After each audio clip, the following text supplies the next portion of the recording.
We're okay with it. All right, we're going to do Isaiah 43, verses 1 through 7. Now listen, when we read the verses, it's obvious. It really doesn't concern us, but we're going to make it us. It's really talking about Israel and God's chosen people. But aren't we God's chosen people too? Are we on now? Now we're recording. And I call this God's great commitment. Folks, that we have to realize God is committed to us. And once that commitment is made, he is never changing his mind. I will never leave thee nor forsake thee. Where is that verse? Just Old Testament, New Testament? New Testament. New Testament. What book? Huh? No, New Testament. No, that's Old Testament. Hebrews. Huh? Hebrews. Wait a minute, that's the pastor's wife. Now she couldn't find her phone. We were on the way into church and it was sitting in her lap. I knew it was her lap, but she couldn't find her phone. It was sitting in her lap. The wife and I, we talk about it. We both think we're getting Alzheimer's. And, it could happen. We're losing our mind. It's in Hebrews. I think it's 13, either 5 or 8. I will never leave thee nor forsake thee. Anyway, so once he makes the commitment, he's not changing his mind. He's not backing out of this. What book is it where of Gomer? Gomer's in there. What book is that? It's Old Testament. What book is that? I think it's Hosea. And Gomer is what? What is she? She's a harlot. Well, God still did. He was just teaching, telling Israel, you're going to go away, you're going to do these awful things, and I'm still going to take you back. Right? He's committed. God is committed. He's not backing out of this. So God is committed to you and to I and to me. So anyway, I don't know, I got a bunch of points. You got to have a bunch of points, right, to do this. But it says, but Father, bless now our preaching, that it would be fruitful in our lives now, Father, that it would produce the qualities that you want in our life now. In Christ's name I pray, amen. And now thus saith the Lord that created thee.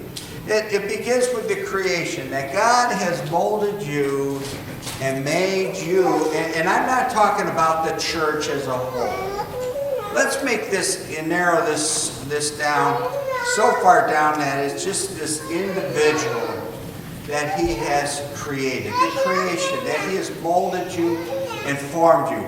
Where do you find this where he makes this new pot? Where does he make the new pot?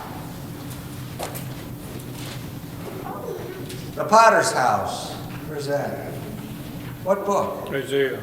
No, I don't think. Hey, I could be wrong. I'm just throwing this out on the whim. It's not. None of this is in my notes. Luke. Luke? No, it's in the Old Testament. I went down to the potter's house, and there was a man on the potter's wheel. And the thing that was formed, it was marred in my hands, and he made a new vessel out of it.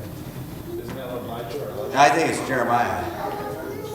And I think it's chapter 18. I think. It's around there. Well, I have to know these things. When I do these sermons, then something pops in my head and I say, pardon? It's Jeremiah 18. Okay. And so I got to know where it is so I can look it up quickly. And this is the Rolodex. I do look it up in my concordance when I'm at a loss. I quickly go to the concordance, pick out a word that I know, and I go to the concordance to find out where it is. And because I want to get it, we want to get the word perfect. Folks, he's created you. He's made you. Every one of us are different. He formed you.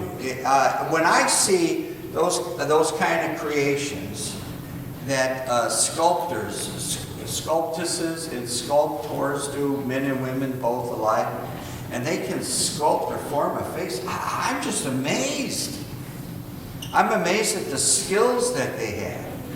There is a way to do that in marble. Anybody know there's a trick to it. Anybody know the trick? Remove everything that's not supposed to be there. Now I've heard that. That's exactly what, I have heard that.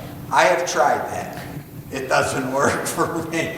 Is they see the finished product and they just remove everything that doesn't belong there. Now I don't know how that's done, but there's a definite skill there. I believe that most of those skills can be taught, but who taught God? Nobody taught God. He's the inventor, and he knows how to do that. He formed you. He formed you. Boy, now I may as well bring this up right now as we sit here. Has anybody witnessed to this young man that comes here? No, not yet. Not yet. No, wait. Not yet. What'd you say? No? I said a couple things, but You said a couple things, a couple tidbits. Nobody has witnessed to him. I know that he's been in church with stepmom for a long while, and that's where. Well, yeah, but what kind of church? He told me it was So he you, can't tell if it was Christian, okay, or maybe it was Kayla that told me. Caleb could have done that. He was in church regularly, Okay, always remember this, the devil goes to church regularly too. The idea, he he's said his stepmother is a Christian. is a Christian, okay? Whatever their definition is, I'm not saying their definition is wrong, I'm not saying that. So we got 1, 2, 3 people who have done a little tidbit investigation. I have not. I have just been a friend.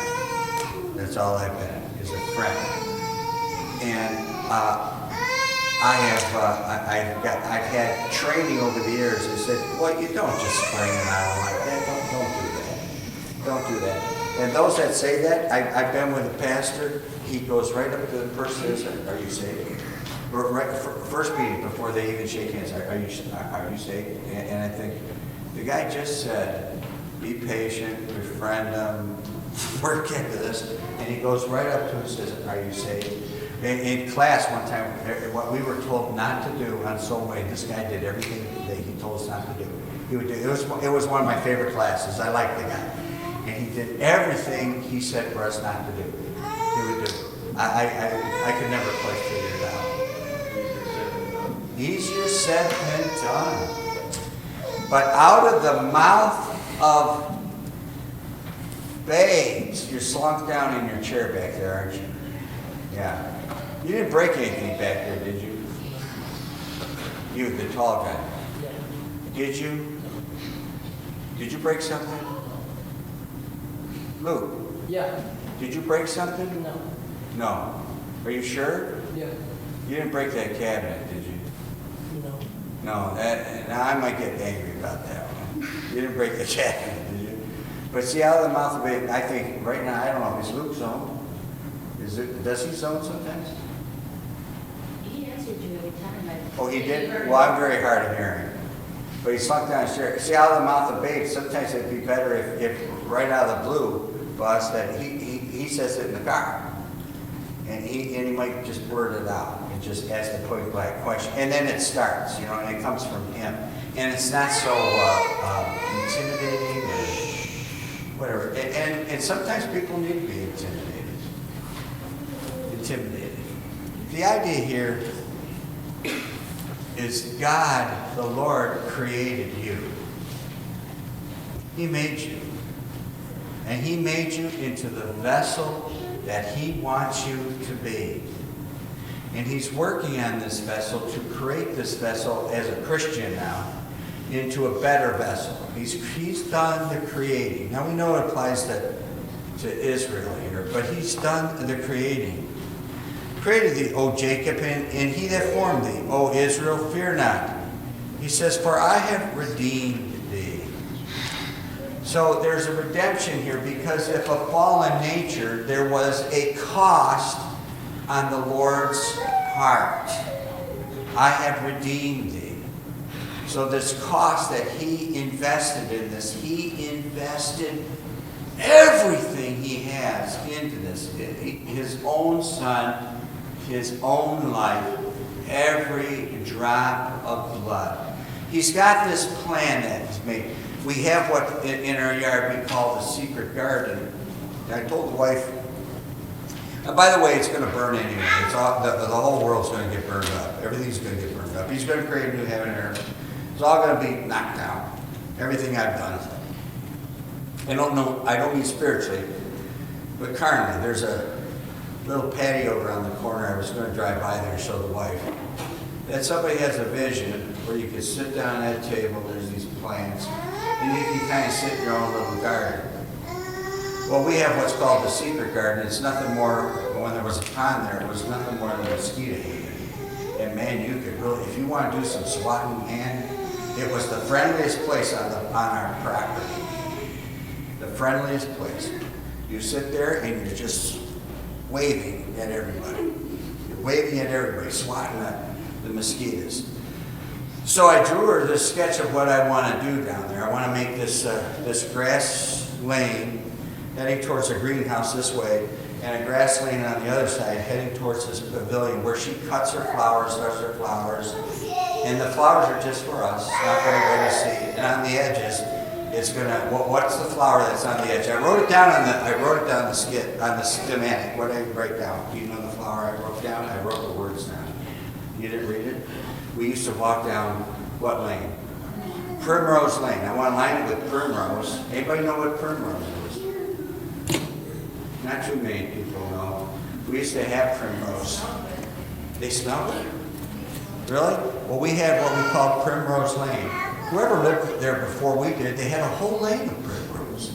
We want primrose and I don't know, all bulbs. I don't want anything that you had to plant everything. We want it just coming up.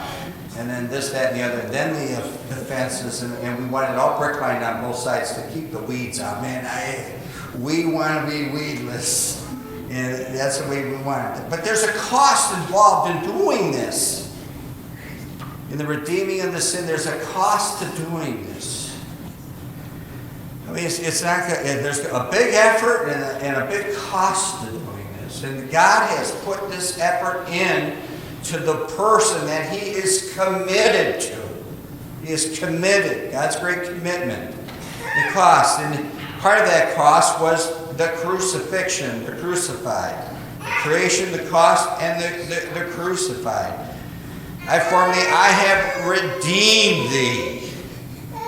And it's part of the cost is the crucifixion. We know that. Our fourth point, for I have redeemed thee, I have called thee by thy name. He's called that. He's called thee. He's called you unto something. And what does He call us? They were first called Christian at Antioch. By the way, where is that? Oh, I don't mean the location. Where's that in the Bible? Acts, the book of Acts. All right, the way to remember it, there's a way to remember it. The first man to get saved. No, not Saul. The Ethiopian eunuch. The black man. And then Saul, the Jewish man, the Asian man. Then the third man that's Acts 8, Acts 9. Cornelius, And, the Gentile, the Acts- white man. Acts 10. All right? It's the black man, the Asian man, the Jewish man, and then the white man, which covers the three races. So basically, He covered the world, and then it's the next chapter.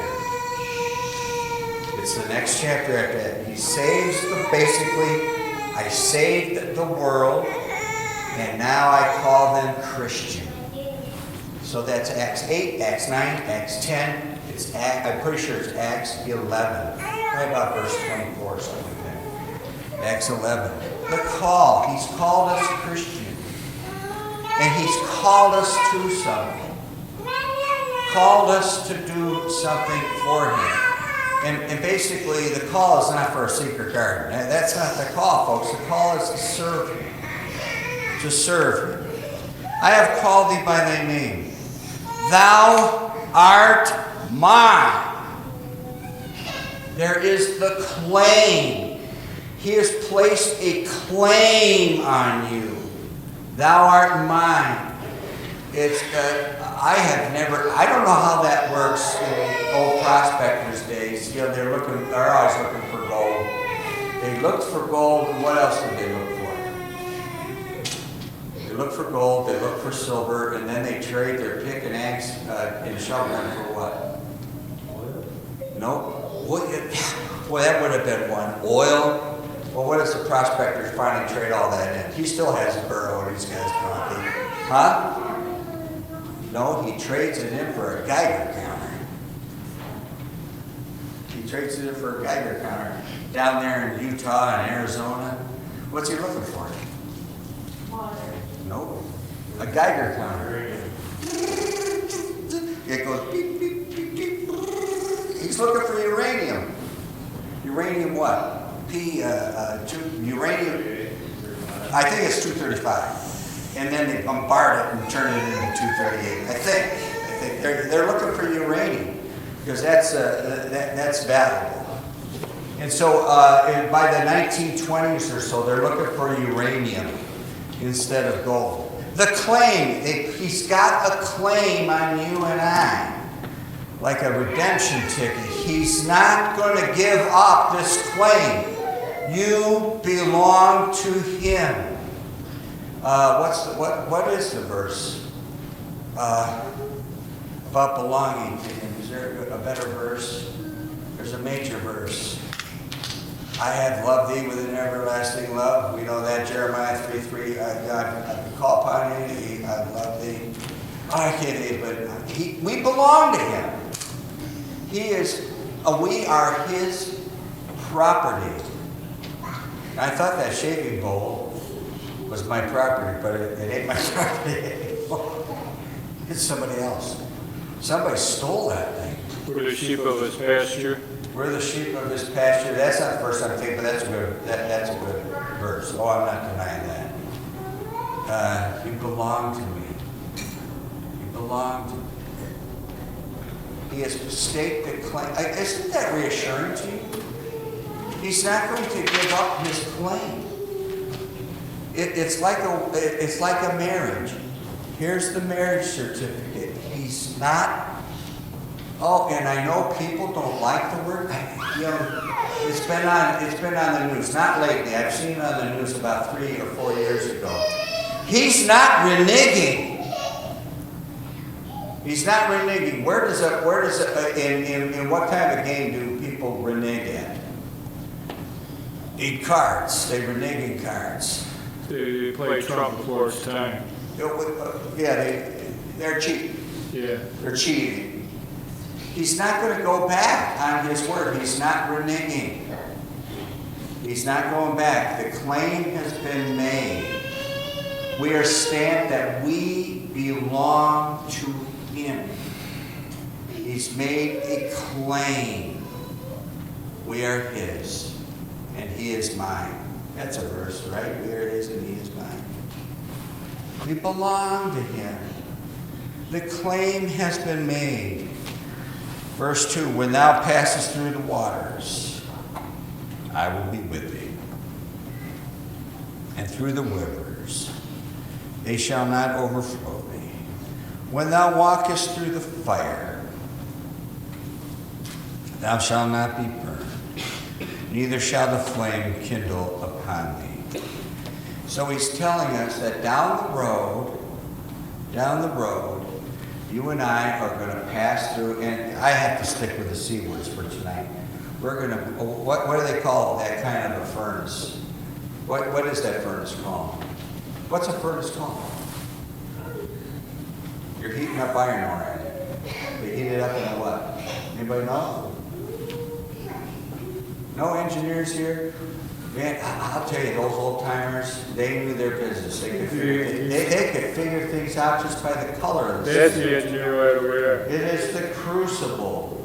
that we're going to go through the crucible, and he warns us that when thou goest through that, the crucible, that there's the electric furnace and so on, and they stoke it with coke and all to get those furnaces. But folks, that stuff approaches 3,000 degrees.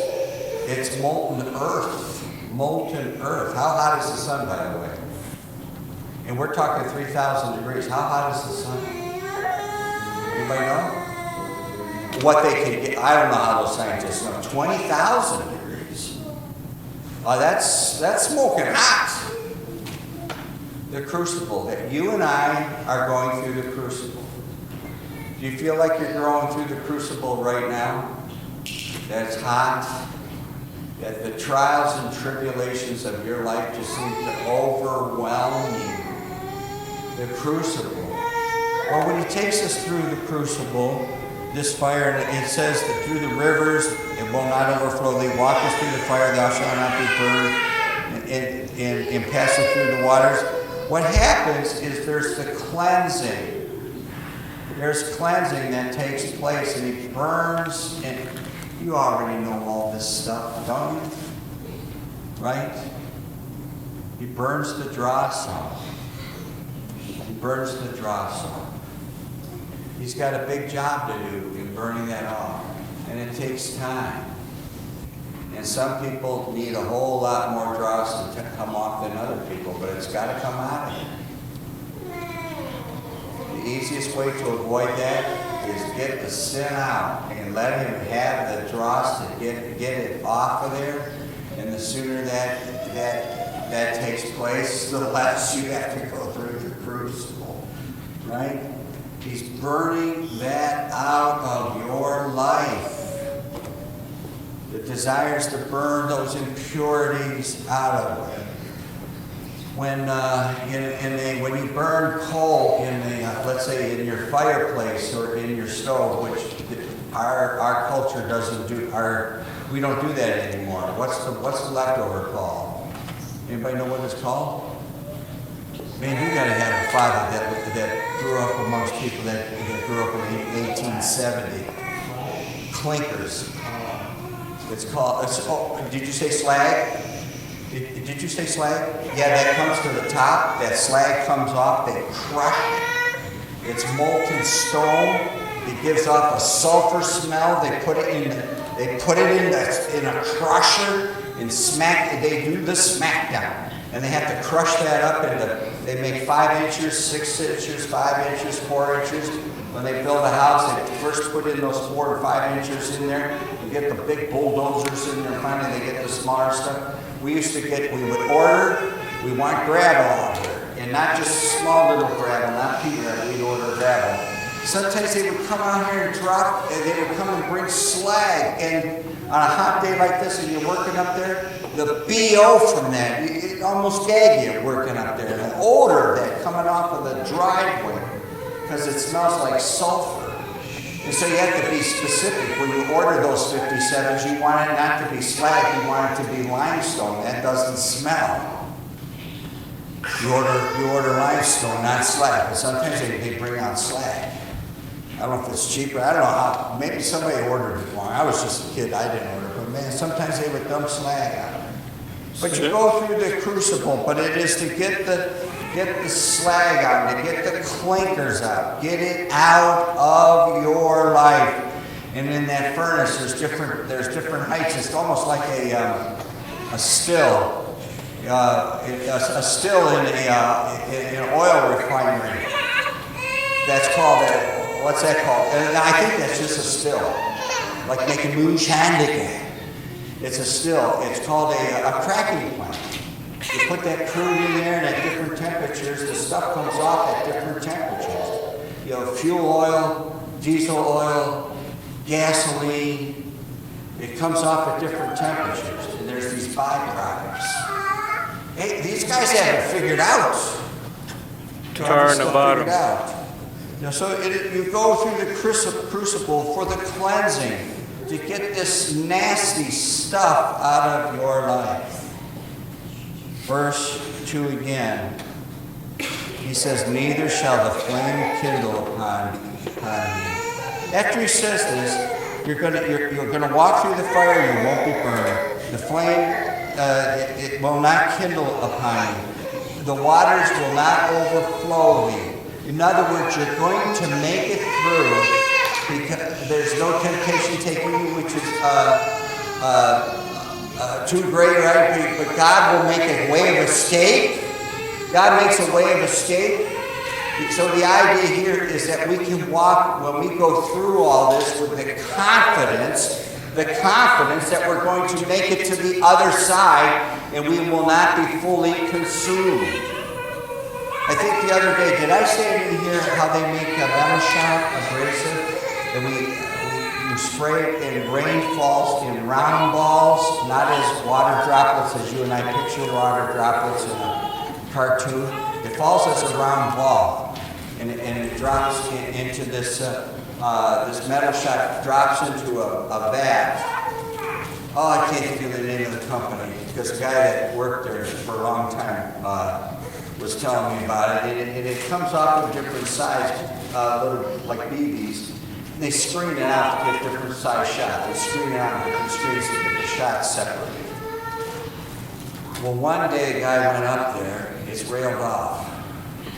When you got molten metal falling into a water vat, how hot is the water?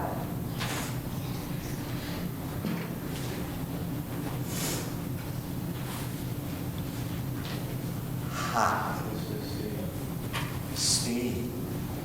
Hot. It's gurgling, boiling, steam hot. One of the workers went up, he was at the rail, he was walking around, I would assume the vat's enormous. It's big, enormous vat that it goes through, and the water is boiling hot. What is one of the worst accidents? I do not permit any children in a kitchen, especially when you're cooking. Especially like in this time when you got sweet corn and you're going to boil that to cook your corn. The last thing you want to do is how do they get it off of pig? How do they get the hair off and the skin off of pig? They lift that up with a chain and a hoist and they dump it in boiling water. When they're butchering those suckers out, the old way on a farm, they can boil them out. It's stripped that day. The guy fell in. He fell in. The worker fell in, screamed. He fell in that boiling vat. They got him out. Somehow they reached him and got him out. It stripped his skin off his body from the crown of his head. The crown of his head was still there. The rest of his skin stripped right off. Like taking the skin off of a pig. Your skin is your largest organ on your body. You don't survive that. He died. He didn't die instantly. He died later. He died. But we can go with confidence, as it says, the flame will not kindle upon you. You won't be burned. It will not, the waters, it's not going to overflow. We go with the confidence that you and I are going to get through these trials and tribulations, through to the other side. Amen. We're going to get to the other side. And by the way, I tell these stories, they're true. They're true. And I didn't enhance anything. Verse 3, for I am the Lord thy God, the Holy One of Israel. The only person that has the power to do this, our ninth point, the only person that has the power to form us, to save us, to redeem us, to claim us, to purify and cleanse us is the Christ. Amen. Only God, and He's God Almighty, by the way. He is the Almighty. He's the only one that has the power to do this. You and I don't have the power. Aren't we thankful He's the one taking care of us? He's the one taking care of us. It is the Christ. Only Christ has the power. Verses 3 and 4 again. I gave Egypt for thy ransom, Ethiopian, Seba for thee. He gave all this up. He's ransomed us with others. Since thou wast precious in my sight, verse 4, thou hast been honorable, I have loved thee. Therefore will I give men for thee and people for thy love. The idea is that we are more special to him than all others. There is the care, because he's claimed us and we belong to him. There's this great fatherly, loving care that he is going to give us. It's like a good father. He's got good children, those that belong to Christ. He's got good children, and he's got other children that aren't so good. He cares for each one equally the same. He may treat them differently because they need different treatment, but he cares for every last one of them. And he cares for you and I. So when you give up and you think that he doesn't care, he cares for you. Verses 5 and 6, fear not, for I am with thee. I will bring thy seed from the east and gather thee from the west.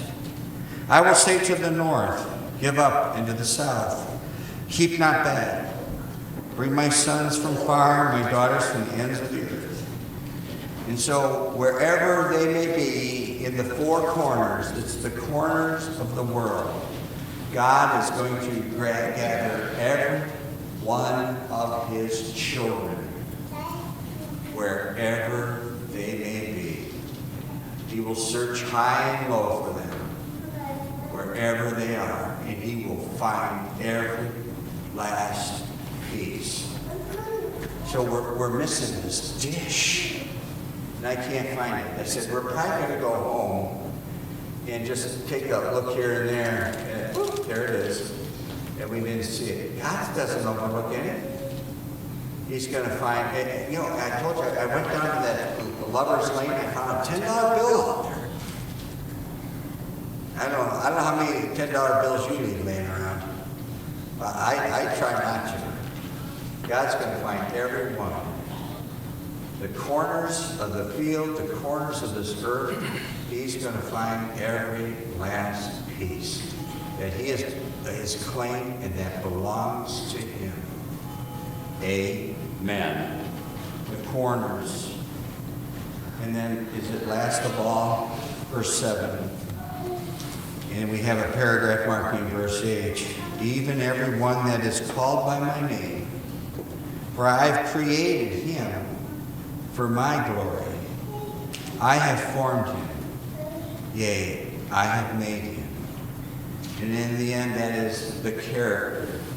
The character that you are unique to all others. We as a group are unique to all others. You as an individual are unique to all others. All others. Huh?